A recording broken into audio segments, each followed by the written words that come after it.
Back to our channel YR kitchen and logs. Friends, ఈ వీడియోలో మీకు ఫిష్ కర్రీ మసాలా చూపిస్తా అన్నాను కదా, అదైతే ఈ వీడియోలో నేను ఎలా ప్రిపేర్ చేస్తానో ఈ వీడియోలో అయితే మీకు చూపించేస్తాను అనమాట.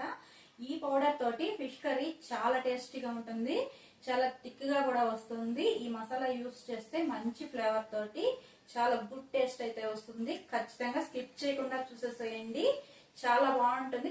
అది ఎలా చేసుకోవాలో ఈ వీడియోలో ఇప్పుడు చూసేద్దాము. స్కిప్ చేయకుండా చూసేయండి. Let's go to video. ముందుగా స్టవ్ వెలిగించుకొని స్టవ్ మీద ఒక ప్యాన్ పెట్టుకొని సిమ్లో పెట్టుకోవాలండి. స్టవ్ మంట అస్సలు పెట్టకూడదు, చాలా చిన్న మంట మీద అయితే పెట్టుకోవాలి. ఒక 100 గ్రామ్స్ ధనియాలు తీసుకున్నాను. నేను ఇక్కడ పక్క కొలతలతో చెప్తున్నాను. ధనియాలు అయితే 100 గ్రామ్స్ తీసుకున్నాను. దీనిలోకి మిగిలిన ఇంగ్రీడియంట్స్ అన్నీ ఎంతెంత వేయాలో కూడా చెప్తాను. కరెక్ట్గా అదే మెజర్మెంట్స్తో వేసుకుంటే మంచిగా అయితే పౌడర్ రెడీ అవుతుంది. ఇక్కడ ధనియాలని సిమ్లో పెట్టుకొని సన్న మంట మీద స్లోగా అయితే ఇలా కొంచెం వేయించుకోవాలి.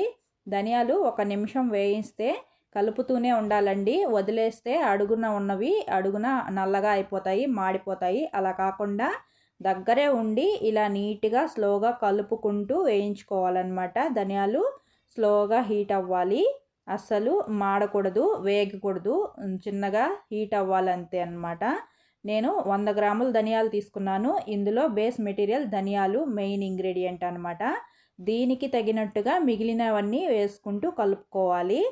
చూడండి, ధనియాలను అయితే ఇలా స్లోగా వేయించుకొని చేత్తో ఇలా తాకితే కాస్త వేడిగా తగిలితే సరిపోతుంది. జస్ట్ మనం మంచిగా పౌడర్ చేసుకోవడానికి మాత్రమే ఇలా వేయించుకోవాలన్నమాట. మెత్తగా ఉంటాయి కదా, అందుకోసం ఇంకా స్లోగా వేగితే ఒక మంచి ఫ్లేవర్ కూడా వస్తుంది.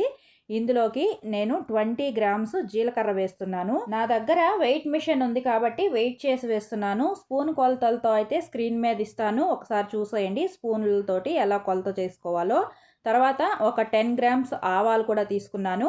100 గ్రామ్స్ ధనియాలకి 20 గ్రామ్స్ జీలకర్ర, 10 గ్రామ్స్ ఆవాలు, ఒక 10 గ్రామ్స్ మెంతులు కూడా వేస్తున్నాను అనమాట. తర్వాత ఇందులోకి మిరియాలు కూడా 10 గ్రాములు తీసుకున్నాను. ఫ్రెండ్స్, ఇంకా లైక్ చేయని వాళ్ళు ఉంటే లైక్ చేయండి, కొత్త వాళ్ళు చూస్తుంటే ఛానల్ని సబ్స్క్రైబ్ కూడా చేసుకోండి. దాల్చిన చెక్క అండి, దాల్చిన చెక్క ఒక పెద్ద మొక్క చూస్తున్నారు కదా, ఈ సైజ్ అయితే సరిపోతుంది. ఇంత తీసుకోవాలి, చిన్న మొక్కలైనా కొన్ని తీసుకోవచ్చు. తర్వాత ఇందులోకి ఒక 10-15 లవంగాలు, ఒక 1/2 స్పూను సోంపు వేస్తున్నాను. ఇవి కూడా ఇందులోనే వేసేస్తున్నాను. ధనియాలు మాడిపోకుండా అప్పుడప్పుడు కలుపుతూ తర్వాత వేసుకోవాలి. నేనంటే వీడియో కోసము స్టవ్ ఆపేసి ఇవన్నీ వేసానండి. మీరైతే అప్పుడప్పుడు మధ్య మధ్యలో కలుపుకుంటూ వేసుకోండి, లేదంటే ధనియాలు అడుగున మాడిపోతాయి. ఇవన్నీ వేసేసాక ఒకసారి మంచిగా కలిపేసుకోవాలి. ధనియాల్లో హీటు ఆల్రెడీ ఉంటుంది కాబట్టి ఇవి కూడా మంచిగా వేడెక్కిపోతాయి. ఎక్కువ వేయించేస్తే మాడు వాసన వచ్చేస్తుంది. అలా కాకుండా జస్ట్ హీట్ అవ్వాలి అంతే అన్నమాట. చల్లారేలోపు మంచిగా వేగిపోతాయి. ఇవన్నీ ఒక్కసారి మంచిగా కలిపేసుకోవాలి. బాగా సన్న మంట మీద ఇలా మంచిగా కలుపుకుంటూ ఉంటే అవి వేడవ్వగానే ఒక మంచి అరోమా అయితే వస్తుంది. చాలా మంచి స్మెల్ వస్తుందండి. అలా స్మెల్ రాగానే స్టవ్ ఆపేసుకొని పక్కన పెట్టేసుకోండి. స్టవ్ మీద ఉంచొద్దు, ఎందుకంటే స్టవ్ వేడికి కూడా ఎక్కువ వేగిపోయే అవకాశం ఉంటుంది. అడుగున ధనియాలు మాడిపోతాయి. తర్వాత దాల్చిన చెక్క నేను పెద్ద ముక్క వేసాను కాబట్టి ఇలా ధనియాలు లోపలికి గుచ్చినట్టుగా పెట్టేసి కప్పేస్తున్నాను. తర్వాత ఇవి పక్కన పెట్టేస్తే మంచిగా చల్లారిపోయినాయి. ఒక 1/2 అవర్ అలా వదిలేసాను. పూర్తిగా చల్లారిపోవాలి, కొంచెం కూడా వేడి ఉండకూడదు. ఎందుకంటే మనం మళ్ళీ మిక్సీ వేసినప్పుడు మిక్సీ హీట్కి కాస్త వేడెక్కుతుంది కాబట్టి మనం ముందే వేడిగా వేస్తే చాలా వేడెక్కిపోయి మాడు వాసనలాగా వచ్చేస్తుంది, మిక్సీ కూడా పాడైపోతుంది. అలా కాకుండా టేస్ట్ కూడా మారిపోకుండా బాగా చల్లారబెట్టుకోవాలి.